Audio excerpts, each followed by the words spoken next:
విజయరాజు గారు నేను కొత్తగా మీకే పరిచయం చేయగలను.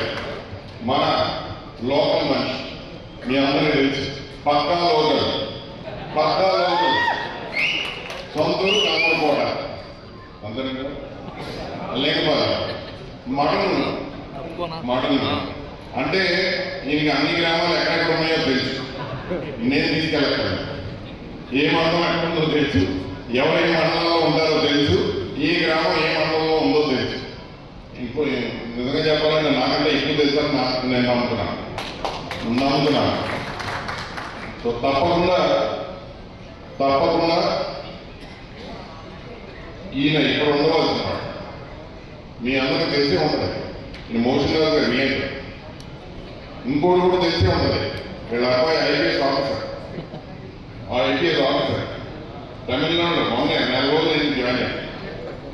అన్ని విధాలుగా నాకు తెలిసి జీవితంలో ఆయన రిటైర్మెంట్ కూడా దగ్గరికి వచ్చారు. ఇంకా ఆయనకి ఏం మిగిలింది? డబ్బు అంటారు. డబ్బు పరువు ప్రతిష్ట.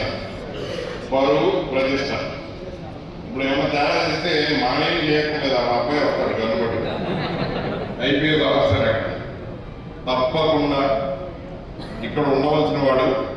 ఇక్కడ రేపు పొద్దున్న లేస్తే ఆయన కుటుంబ సభ్యులకి, ఆయన సమాజానికి, ఆయన ప్రాంతానికి మొహం చూపించుకోవాల్సిన వాడు.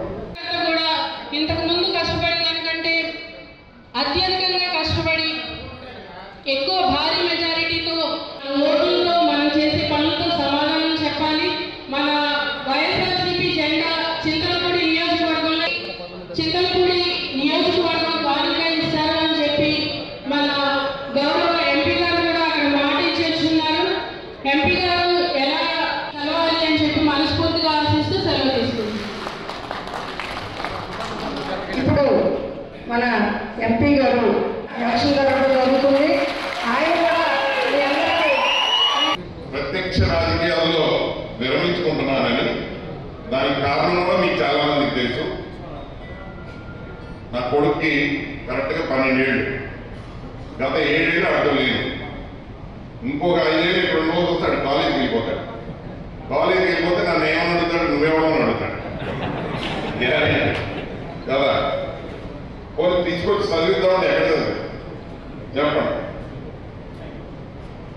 అంతే కదా. సో అందుకే నా బాధ్యత మీ అందరి మీద ఎంత ఉందో నా కుటుంబం మీద అంత ఉంది. కాబట్టి నేను విరమించుకోవాల్సి వస్తుందని మీ అందరినీ క్షమించమని కూడా అడుగుతున్నా.